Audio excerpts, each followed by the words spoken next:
श्री गुरुगीता निरूपण, श्री गुरुगीता निरूपण, श्री गुरुगीता निरूपण, श्री गुरुगीता निरूपण। श्री गणेशाय नमः। अथ श्री गुरुगीता प्रारंभः। कोणे एके अवसरी रम्य कैलास शिखरी, परोपकारास्तव सुंदरी महादेवा प्रतिपुसे।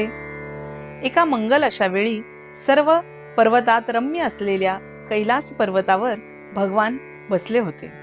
ही उत्तम वेळ साधून रूपवती पार्वतीने केवळ परोपकारासाठी भगवान शिवांना प्रश्न विचारला आहे। या ठिकाणी पार्वती माता म्हणजे एक भक्त आहे व महादेव हे गुरु आहेत।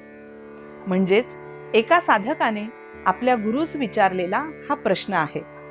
हा प्रश्न या साधकाने केवळ आपल्या पुरताच मर्यादित न ठेवता त्यामध्ये समस्त भक्तजनांचा उद्धार व्हावा हा परोपकारी भाव ठेवला आहे।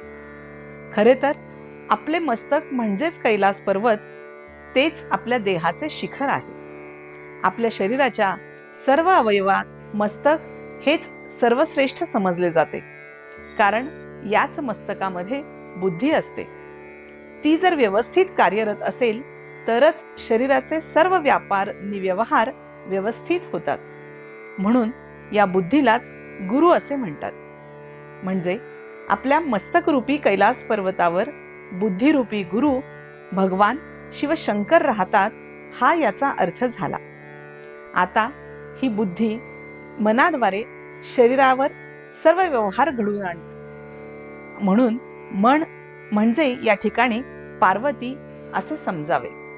अशा या मनाने म्हणजेच साधकाने म्हणजेच एका जीवाने शिवास आपल्या मनीची शंका विचारून अनेक जीवांच्या कल्याणाची तळमळ व्यक्त केली आहे। श्री शंकरासारखा दुसरा आदर्श गुरु नसल्यामुळे पार्वती माता त्यांना शरण जाऊन अत्यंत नम्रपणे हा प्रश्न विचारत आहे।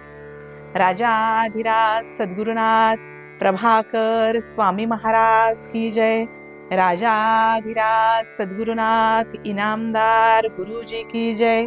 गुरु यशोदा माई की जय। जय जय रघुवीर समर्थ।